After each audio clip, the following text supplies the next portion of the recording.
O Império do Monomotapa surge no século XV, nos planaltos ao sul do rio Zambeze. Dizia-se império porque ele tinha uma capital, governada pelo Moene Mutapa, e vários reinos tributários. O domínio era exercido sobre povos bantus de língua Shona. Corresponde à área do atual Zimbábue e do entorno, notadamente algumas partes do atual país Moçambique. Próximo ao Império, mas não parte dele, no litoral, estava a povoação de Sofala.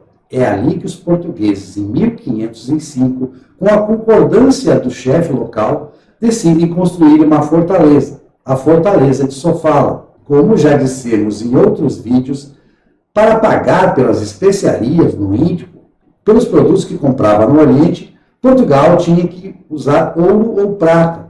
Eles não queriam como pagamento mercadorias trazidas da Europa. Esse ouro de Portugal vinha de São Jorge da Mina, na África Ocidental, e também poderia vir do Monomotapa. O Império do Monomotapa era rico em ouro. Esse ouro era trocado em Sofala com comerciantes islâmicos, que davam em troca uma série de produtos que traziam de várias partes do Índico, como os panos de cambaia, no Guzerat, muito apreciados pela população local e pelo Monomotapa, o monarca do império que levava seu título. No início, os portugueses disputam com os comerciantes islâmicos o acesso ao ouro que vinha do interior, que vinha do Planalto. Essa disputa, em grande parte militar, vai levar quase 100 anos, mas vai se conseguir. Os portugueses vão conseguir eliminar a concorrência dos comerciantes islâmicos na região de Sofala e também no rio Zambeze, onde estabelecem diversas feiras para o comércio com o interior. O imperador, o Monomotapa, não era islamizado, assim como a população em geral, a população local. Em 1561, ele aceita ser batizado na Igreja Católica, pelo padre jesuíta Gonçalo da Silveira. Gonçalo da Silveira, porém, não é muito diplomático, não aceita os presentes que o Monomotapa lhe oferece. O monarca, pouco tempo depois, condena e executa o padre jesuíta, entregando seu corpo aos crocodilos. É 10 anos depois, em 1571, que chega o exército enviado por Dom Sebastião para vingar essa afronta, mal recebida na corte em Portugal. Mandou cerca de 1.000 homens, artilharia e cavalos.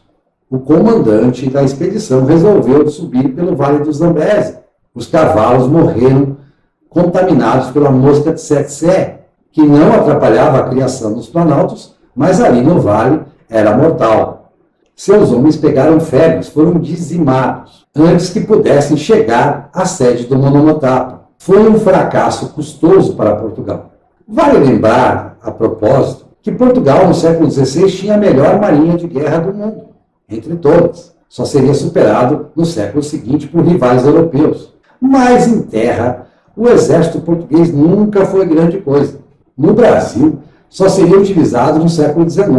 Sempre se recorria a populações mestiças e a índios locais, quando se precisava armar alguma expedição. Portugal não pretendia a territorialização do Sudeste africano. Tanto isso é verdade que foi proibido aos trabalhadores da fortaleza, os soldados e outros trabalhadores da fortaleza de Sofala, que se casassem e formassem famílias com mulheres africanas. Era o contrário do que se aconselhava no Brasil, com as tupis, ou em Goa, com as hindus. A proibição não seria respeitada. Muitos portugueses desertariam da fortaleza e formariam famílias, se espalhando pelo interior como comerciantes ou como assessores dos chefes locais. Portugal não queria colonizar o Monomotapa. Ele queria o ouro. Simplesmente o ouro. Depois vai se interessar também por marfim e escravizados. Para obter o que queria, era mais negócio submeter o Monomotapa, torná-lo vassalo. Isso só vai se conseguir efetivamente em 1629. A partir dali, o Monomotapa passa a ser um monarca tributário do rei de Portugal. O ouro do Monomotapa não era tanto quanto se pensava, mas era significativo. Ainda continua lá, tanto que o Zimbábue até hoje tem o ouro como o primeiro produto na sua pauta de exportações. No século XVI, boa parte dele era de aluvião, obtido nos leitos dos rios. Outra parte era minerado em escavações. Em meados do século XVII, a produção de aluvião se esgota. fazendo decair também a produção geral. O Império do Monomotapa dura até o século XVIII, quando é substituído por outro reino da região, que passa a exercer essa suzerania sobre outros chefes do Planalto. No Vale do Zambeze, a essas alturas, Portugal já exercia o mando direto. É apenas na segunda metade do século XIX que Portugal parte decididamente para a territorialização do atual Moçambique. Pretendia também englobar a Zâmbia e o Zimbábue. Entra em choque com os interesses privados da Companhia de Cecil Rhodes, que acaba conquistando a Zâmbia e o Zimbábue para si, submetendo completamente os povos daquela região. Portugal acaba fazendo o mesmo, tardiamente, em Moçambique. Nos mais de 3 séculos de relação entre os portugueses e os reinos regionais, entre eles o Monomotapa se destacando, houve altos e baixos, mas o modelo predominante continuou sendo de manter os poderes locais, tão avassalados quanto possível. Num ponto fundamental, Portugal teria uma conquista maior do que a dos britânicos. Na formatação da cultura de um país inteiro, um país quase 10 vezes o tamanho de Portugal continental europeu.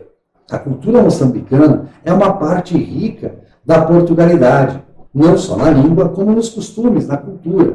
Ela reflete mais a cultura portuguesa do que o Zimbábue reflete a britânica. Isso se deu, na maior parte, à revelia das ordens da coroa, dos chefes da fortaleza de Sofala e de outra fortaleza, instalada na ilha de Moçambique. Se deu por homens como Antônio Fernandes, o incrível Antônio Fernandes, deixado por Pedro Álvares Cabral na região em 1500. Ele era um degredado, um criminoso, e se fez um embaixador oficioso do reino português, o primeiro a ter contato com o Monomotapa em pessoa, a estabelecer uma relação entre Portugal e o Império do Monomotapa. Como ele, milhares de portugueses, náufragos, degredados, lançados, aventureiros, desertores, povoaram a região, especialmente as áreas que hoje compõem o país Moçambique. Eis a grande conquista portuguesa sobre o Monomotapa, sobre o Sudeste africano, criar uma cultura de matriz portuguesa, parte rica e bonita da Portugalidade, Moçambique.